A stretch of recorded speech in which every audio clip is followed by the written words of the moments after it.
गावात आकाश आणि विकास नावाचे दोन मित्र राहायचे. आकाश गरीब होता आणि विकास श्रीमंत होता. काल माझे बाबा सायन्स एक्झिबिशनला गेले होते आणि दुर्बीण घेऊन आले. मोठ्या माणसांच्या मोठ्या गोष्टी. चांगले मित्र नसतील तर श्रीमंत होऊन पण काय उपयोग नाही. चल, काल मी तुला लस्सी पाजली होती, आज तू समोसे खिलव.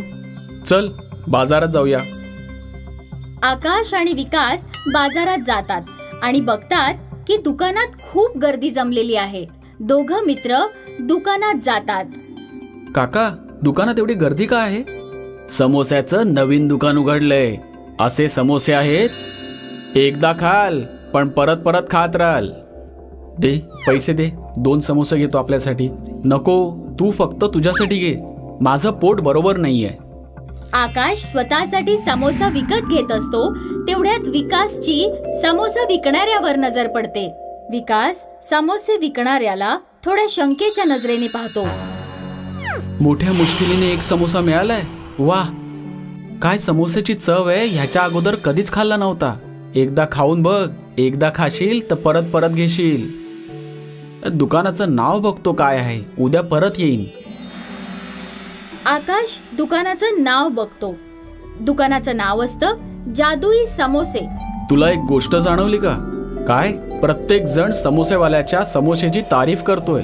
प्रत्येक जण बोलतय की एकदा खाल तर परत परत खाल. मला तर जादुई समोस्यामध्ये काहीतरी गडबड वाटतेय. त्या समोसेवाल्याला बघितल्यानंतर मला काहीतरी घोळ वाटतोय. जासूसी पुस्तकं वाचून तुझ्या डोक्यावर परिणाम झालाय. चल घरी जाऊया, पाऊस पण पडणार आहे आणि घरी पण पोचायचंय. आकाश आणि विकास आपल्या घरी निघून जातात. दुसऱ्या दिवशी आकाश जेव्हा झोपून उठतो तेव्हा त्याला जादुई समोसेच्या दुकानातले समोसे खायची इच्छा होते. आकाशचं बाज विणायचं खानदानी काम असतं. बाळा, रामपालजी त्यांची खाट देऊन गेले आहेत, थोडी मरम्मत करायची आहे त्याची. हो बाबा. आकाश बाज विणायला बसतो पण आपल्या कामात जराही लक्ष लागत नाही त्याचं. बाबा, मी समोसे खायला जातोय, लगेच येतो. 2-3 दिवस तर आकाशच्या वडिलांनी आकाशला काहीच नाही म्हटलं. पण मग एक दिवस जेव्हा सकाळी सकाळी आकाश समोसे खायला निघाला तेव्हा त्याच्या वडिलांनी त्याला थांबवलं.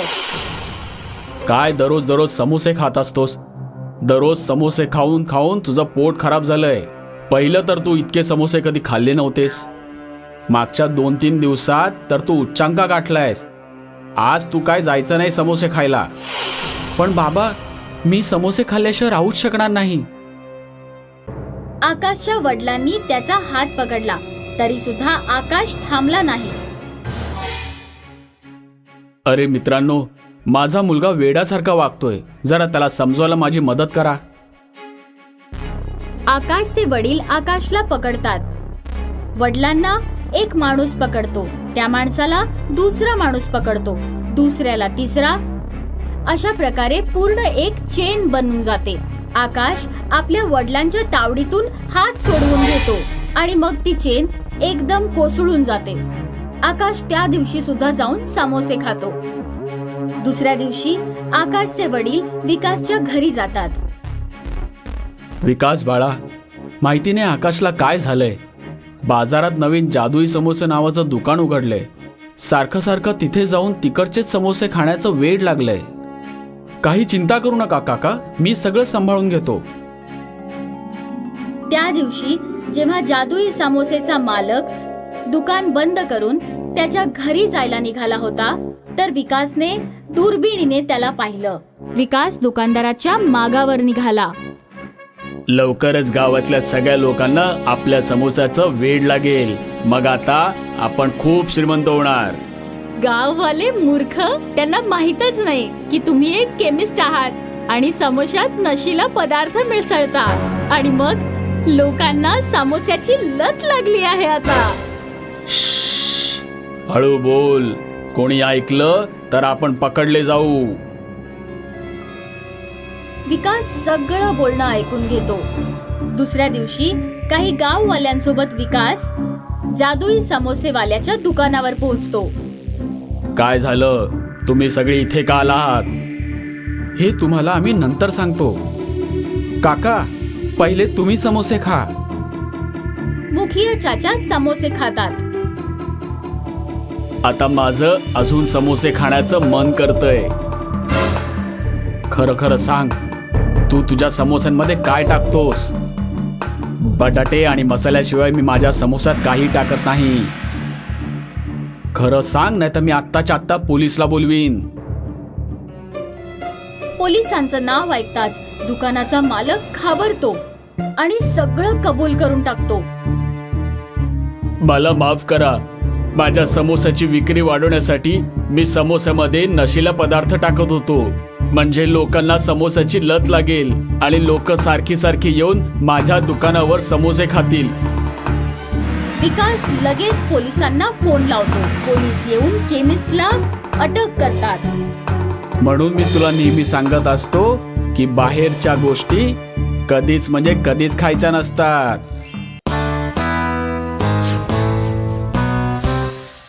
महेशपुरा गावात मुकेश आणि पिंटू नावाचे दोन भाऊ आपल्या बाबांसोबत राहत होते. मुकेश मोठा होता आणि पिंटू छोटा होता. बाबा, तुम्ही मुकेश दादाला सायकल दिली, मला मोटरसायकल द्या ना. बेटा, सायकल फार स्वस्त असते आणि मोटरसायकल खूप महाग. मला काही नाही माहित. जोपर्यंत मोटरसायकल नाही मिळत तोपर्यंत मी नाही जेवणार. पिंटूच्या हट्टापायी बाबांना त्याला मोटरसायकल घेऊन द्यावी लागते. मुकेशचं अभ्यासात मन नाही लागायचं. बाबांनी मुकेशचं लग्न लावून दिलं. मुकेश शेतीचं काम सांभाळू लागतो आणि पिंटू 12वी पास करतो. बाबा, मी अभ्यास करायला शहरात जाईन. बेटा, आपल्या गावात पण तर कॉलेज आहे.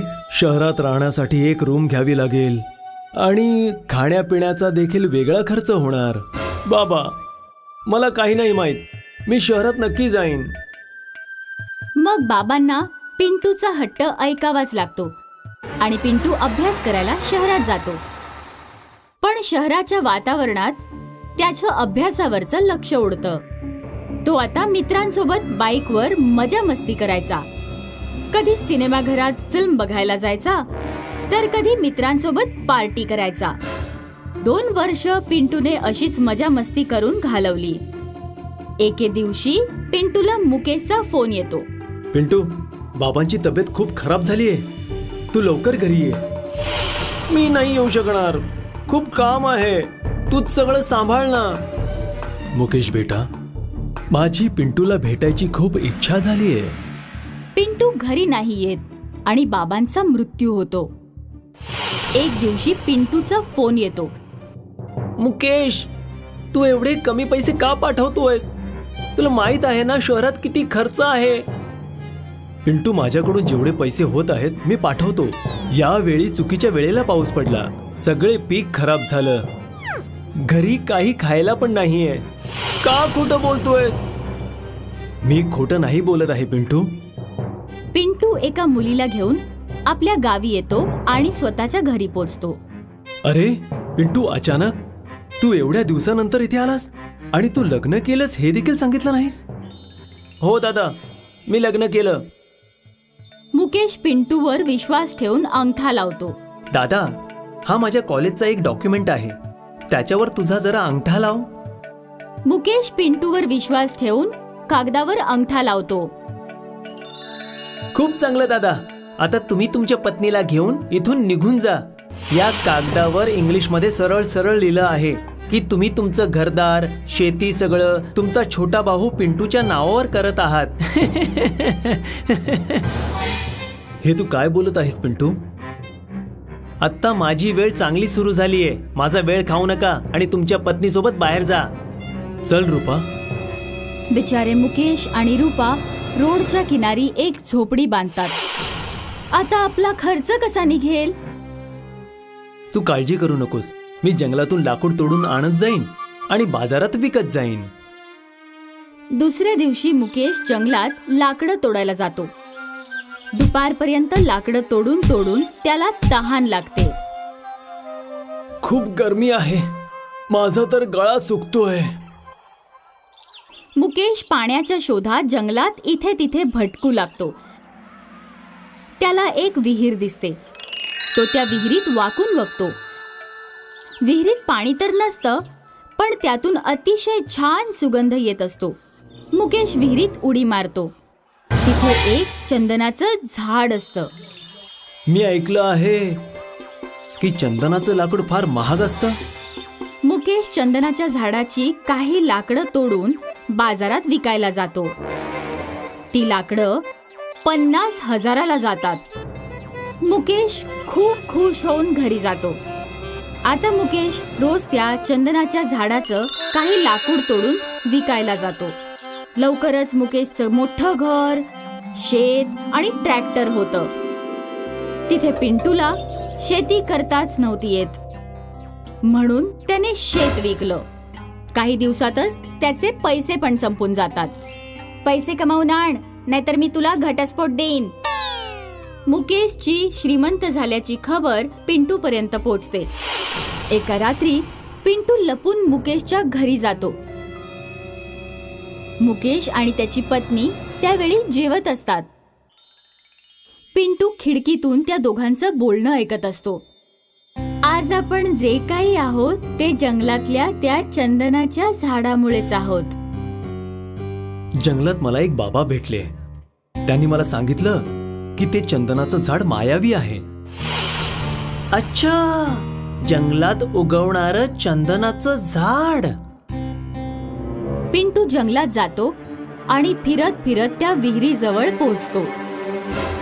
ते बघा चंदनाचं झाड. पिंटू विहिरीत उडी मारतो. चंदनाचं झाड गायब होतं आणि पूर्ण विहीर पाण्याने भरून जाते. पिंटूला पोहायला येत नसतं आणि तो बुडून मरून जातो. मीरपूर नावाचं एक गाव होतं. त्या गावात जग्गू नावाचा एक भिकारी राहत होता. जग्गूला 2 मुलं होती, राजू आणि मिनी. बाबा, आपण काय आधीपासूनच गरीब आहोत का? नाही बाळा, आपण नेहमीच गरीब नव्हतो. माझे बाबा म्हणजेच तुझे आजोबा एक सधन व्यक्ती होते. त्यांना एकदा जंगलात पनीरचं घर सापडलं होतं.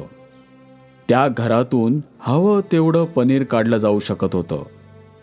बाबा जादूच्या पनीर घरातून पनीर काढून जवळच्या शहरात पनीर विकत असे. पनीर विकून माझे बाबा खूप श्रीमंत झाले. पण एक दिवस गावचे पाटील कबीर सिंगला त्या जादूच्या पनीरच्या घराबद्दल समजलं. भूपेंद्र, मी ऐकलंय की तुला जंगलात एक पनीरचं घर सापडलं आहे. हो पाटील साहेब, सापडलंय. आणि त्यामुळेच मी एवढा श्रीमंत होऊ शकलो आहे. आता पैशांच्या बाबतीत काही दिवसातच मी तुला सुद्धा मागे टाकेन. पूर्ण राज्यात जेवढ्या डेऱ्या आहेत ना, त्या सगळ्यांना मीच पनीर सप्लाय करतो. या अख्ख्या गावातल्या प्रत्येक गोष्टीवर सर्वात आधी माझा अधिकार आहे. तू मला न सांगता जादूच्या पनीरच्या घरात खूप पैसे कमवले आहेस, म्हणून तुला याची शिक्षा मिळेलच. पाटलाने बाबांचे सगळं हिरावून घेतलं आणि त्यांना गावातून बाहेर काढलं. पण बाबा गावच्या आजूबाजूला रेंगाळत राहिले आणि जेव्हा कोणी त्यांना काम दिलं नाही तेव्हा भीक मागून घर चालवत राहिले. बाळा, तेव्हापासून आपण गरीब आहोत. बाबा, ते पनीरचं घर अजूनही जंगलात आहे का? नाही, आता त्या पनीर घराबद्दल काहीच ठाऊक नाही. जेव्हा पाटील पनीर घरातून पनीर काढायला गेला तेव्हा ते घरच अदृश्य झालं होतं. तेव्हापासून त्या पनीर घराबद्दल काहीच ठाऊक नाहीये. कधी कधी जग्गूच्या कुटुंबाची खूप वाईट स्थिती होत असे. बाबा, आज राजूला खूप ताप आलाय. आम्ही दोघांनी 2 दिवस काहीच खाल्लं नाहीये. काहीतरी खायला घेऊन या. हो बाळा, मी आत्ता कोणाच्या तरी घरून काहीतरी मागून आणतो. त्या दिवशी जग्गू गावातल्या घराघरात फिरत राहिला, पण कोणीच त्याला काहीच दिलं नाही. जग्गू जेव्हा पाटलाच्या घराजवळ पोहोचला तेव्हा त्याला घरातून गरम गरम पराठ्यांचा सुगंध येत होता. पाटील साहेब, दरवाजा उघडा. मी जग्गू आहे. माझी मुलं आजारी आहेत आणि उपाशी आहेत. त्यांना काहीतरी खायला द्या. जग्गू, तू पुन्हा इथे आलास. निघून जा इथून, नाहीतर आत्ता माझ्या नोकरांना सांगून तुला गावच्या बाहेर हाकलून देईन. तुला गावात राहू देतोय हेच माझे उपकार मान. पाटलाने त्याच्या नोकरांना पाठवण्याआधीच जग्गू रस्त्यात एका कोपऱ्यात लपून राहिला. काही वेळाने पाटील घराला कुलूप लावून त्याच्या माणसांसोबत कुठेतरी निघून गेला. जग्गूने विचार केला की तो त्याच्या मुलांसाठी अन्नाची चोरी करेल.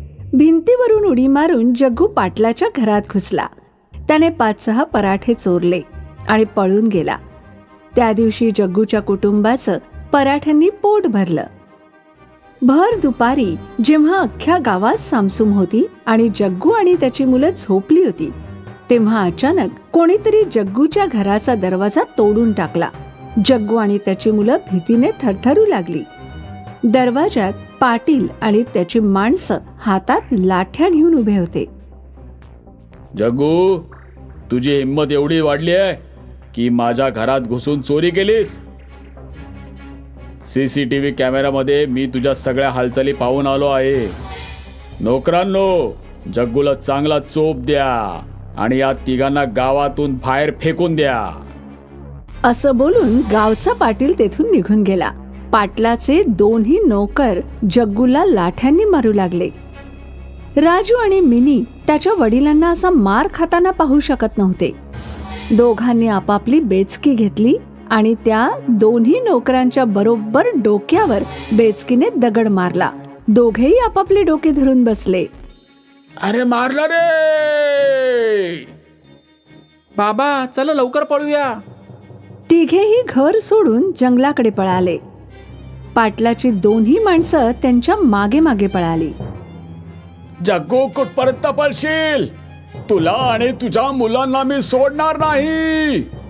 पाटलाची माणसं घायाळ सिंहांसारखे जग्गू आणि त्याच्या मुलांच्या मागे धावत होते. हे आपल्यावर काय संकट आले पप्पा, आता काय करायचं? जग्गूला वाटत होतं की तो आणि त्याची मुलं वाचूच शकणार नाही. तेव्हाच अचानक जग्गू आणि त्याच्या मुलांना पनीरचं घर दिसलं. तिघेही पनीरच्या घरात घुसले. पनीरच्या घरापर्यंत पाटलाची माणसं पोहोचण्याआधीच पनीरचं घर अदृश्य झालं. पनीरच्या घरात तुमचं सगळ्यांचं स्वागत आहे. या जादूच्या घरात तुम्ही हवं तेवढं पनीर काढू शकता. काय ते तुम्हीच जुनं पनीरचं घर आहात का, जे माझ्या बाबांना सापडलं होतं? हो, मी तेच आहे. मी तुमच्या बाबांना सांगितलं होतं की माझ्यामुळे कमावलेल्या संपत्तीचा दिखावा करू नकोस. जर माझ्याबद्दल कोणाला काही कळलं तर मी अदृश्य होईन. पण तुझ्या बाबांनी ऐकलं नाही आणि शेवटी पाटलाला माझ्याबद्दल सगळं कळलं आणि मग मला अदृश्य व्हावं लागलं. तू ही चूक करू नकोस जी तुझ्या बाबांनी केली होती. नाही, मी चूक कधीच करणार नाही आणि तुमच्याबद्दल कोणालाच सांगणार नाही. पण मी न सांगताच कोणाला तुमच्याबद्दल कळलं तर काय होईल मग? तू त्याची काळजी करू नकोस, मी सगळं सांभाळून घेईन. सर्वात आधी जग्गू आणि त्याच्या मुलांनी पोट भरून पनीर खाल्लं. पनीर तर खूप चविष्ट आहे बाबा. असं वाटतंय जणू व्हॅनिला फ्लेवर आईस्क्रीम दुधात टाकून खात आहोत आपण. मुलांनो, आपण उद्यापासून पनीर विकायला जाऊया. पण आपण प्रमाणाबाहेर कमवायचं नाही. आपण तेवढंच विकू जेवढ्याची आपल्याला गरज असेल. तिकडे गावाचा पाटील रागाने वेडा होत होता. तुम्ही दोघांनी माझं नाव धुळीला मिळवलं. आता दोघंही आपलं डोकं जखमी करून आला आहात आणि म्हणालात की ते तिघे अचानक जंगलात अदृश्य झाले. आता मला रंग आणि मुन्नाला पाठवावंच लागेल. पाटलाने त्याच्या माणसांना जंगलाच्या बाहेर पहारा ठेवायला सांगितलं.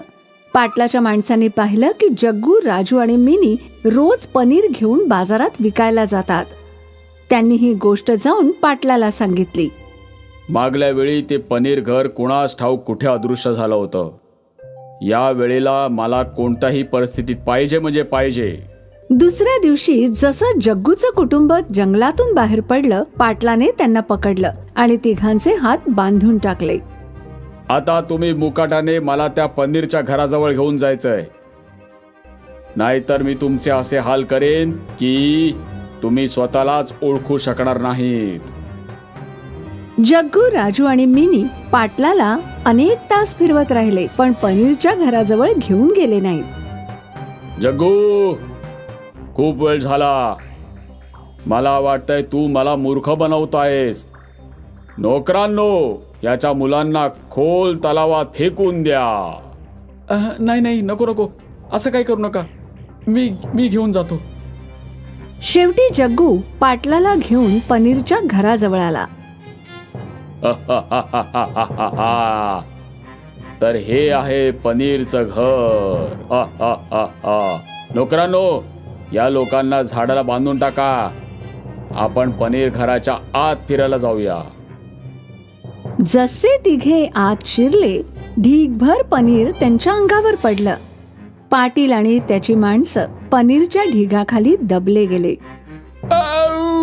कोणीतरी वाचवा, कोणीतरी मला बाहेर काढा. माझा श्वास बंद झालाय. माझा जीव घुसमटतोय. आधी वचन दे पाटील की तू कधी जग्गूच्या कुटुंबाला त्रास देणार नाहीस आणि मला कधीही शोधणार नाहीस. ठीक आहे, मी वचन देतो. मी गावातल्या कोणत्याच व्यक्तीला त्रास देणार नाही. आता मला वाचवा, वाचवा. मग पाटलाच्या अंगावर पडलेला पनीरचा ढीग अदृश्य झाला. पाटील आणि त्याच्या माणसांनी जग्गू, राजू आणि मिनीला सोडून दिलं आणि मग त्यांच्या घरी ते पळून गेले.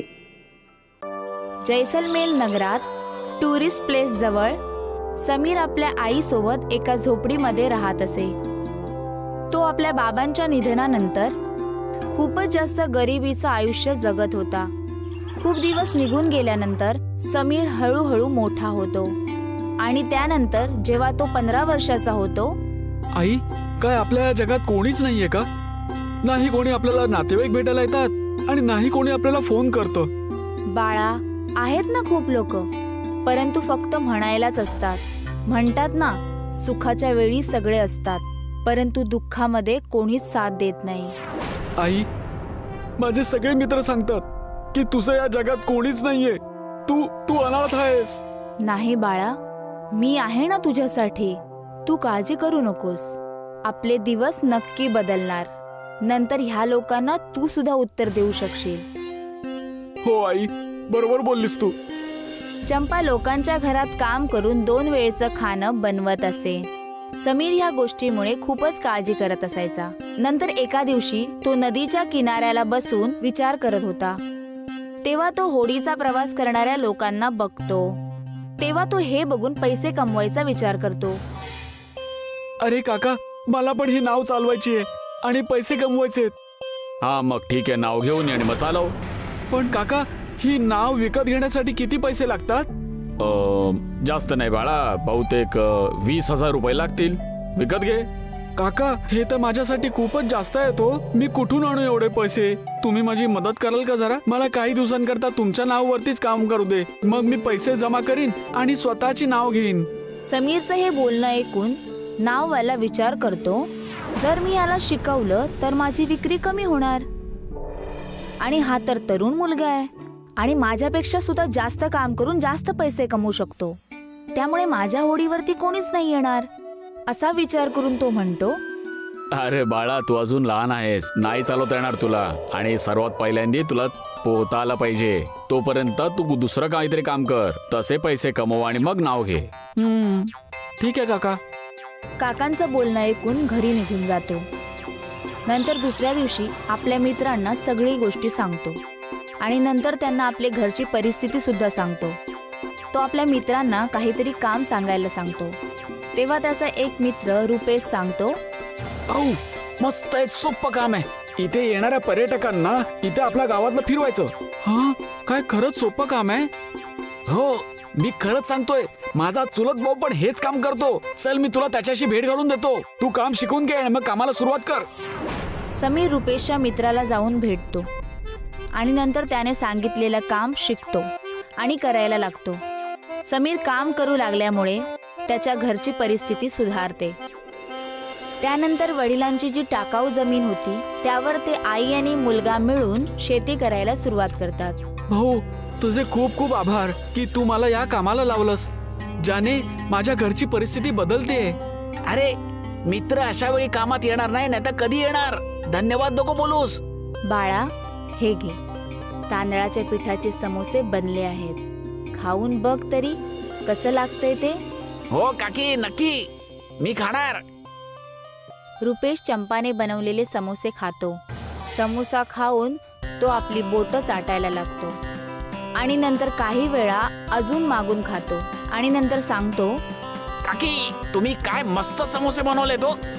मी तर असे समोसे अजूनपर्यंत कधीच खाल्ले नाहीत. माझ्या आईच्या हातामध्ये जादू आहे.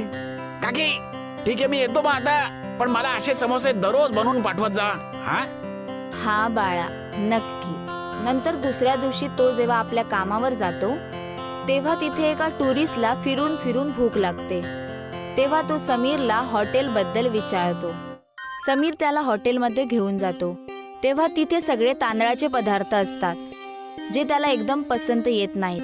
तेव्हा तो म्हणतो, हे मित्रा, काय तू मला चांगला खायच्या ठिकाणी घेऊन जाशील का? मला इकडच्या वरण भात साधं जेवण जेवायचंय. समीरला समोसेबद्दल आठवतं आणि तेव्हा तो आपल्या आईला फोन करून समोसे आणि चटणी बनवायला सांगतो. आई, मी 2-4 पर्यटकांना घेऊन येत आहे, तू समोसे तयार ठेव.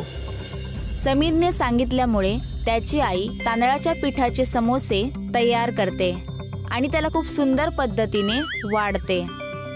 आणि तेव्हा जेव्हा समीर त्या टुरिस्टला घेऊन तिथे पोहोचतो तेव्हा त्याची आई त्याला समोसे देते. हे तू आम्हाला कुठे घेऊन आला आहेस? आम्ही असा तशा जागेवर जेवण नाही जेवत. सॉरी सर, पण तुम्ही टेन्शन नका घेऊ. हे माझं घर आहे आणि एकदा तुम्ही माझ्या आईने बनवलेले हे समोसे खाऊन तर बघा. तुम्हाला कोणताही त्रास झाला तर सगळी जबाबदारी माझी. हो साहेब, आणि तुम्हा लोकांचं मन असेल तेव्हाच तुम्ही पैसे द्या, नाहीतर तुम्ही पैसे न देता सुद्धा जाऊ शकता. ठीक आहे, तू एवढा बोलत आहेस तर आम्ही खाऊन घेतो. बघतो आम्ही आम्हाला काय करायचंय. समीर आणि चंपाने सांगितल्यामुळे ते टुरिस्ट समोसे खायला लागतात आणि त्याच्यासोबत दिलेली राईची चटणी आणि चिंचेची चटणी सुद्धा खातात. ते लोक मंत्रमुग्ध होतात आणि परत पुन्हा समोसे मागून खातात. वाह, काय मस्त समोसे बनवलेले आहेत. हो नक्की, तू अगदी बरोबर बोललास. ते तिची खूपच प्रशंसा करतात आणि त्या समोसेच्या किमतीपेक्षा जास्त पैसे देऊन सांगतात, तुम्ही लोक याचं दुकान उघडा, खूप चांगला कमाई कराल तुम्ही. हो हो, नक्की नक्की नक्की नक्की आम्ही असंच करू. टुरिस्टचं बोलणं लक्षात घेऊन समीर आणि त्याची आई मिळून समोसेचं दुकान खोलतात आणि त्यांचं दुकान खूपच लवकर प्रसिद्ध होतं. आसपासचे लोक आणि टुरिस्ट सगळ्यांना समोसे खूपच पसंत येतात. आई, तू डिझाईन केलेले रिंग रोल समोसे भरपूर लोकांना आकर्षित करत आहेत आणि नवीन नवीन डिझाईन बनवत राहा तू, ज्याने लोक इथे येऊन जास्तीत जास्त समोसे घेऊन जातील. समीरचं म्हणणं ऐकून त्याची आई आणखी सुद्धा डिझाईनचे समोसे बनवायला लागते, ज्याच्यामुळे त्याची डिमांड खूपच वाढत जाते, ज्यामुळे त्यांना अजून सुद्धा लोकांना कामावर ठेवायला लागतं आणि त्यांचे समोसे खूप दूर दूरवर जायला लागतात आणि त्यांची कमाई खूपच चांगली व्हायला लागते. हे समजल्यामुळे मग मीडियावाले येऊन त्यांचा इंटरव्ह्यू घ्यायला लागतात, ज्यामुळे त्यांचं नाव पूर्ण शहरात प्रसिद्ध होतं. हे बघून त्यांचे नातेवाईक सुद्धा त्यांच्याशी नातं जोडायला तयार होतात. समीर जुन्या गोष्टी विसरून सगळ्यांशी मिळून राहायला लागतो. तात्पर्य: श्रीमंताचा साथीदार प्रत्येकजण, गरिबाचा साथीदार कोणीच नाही.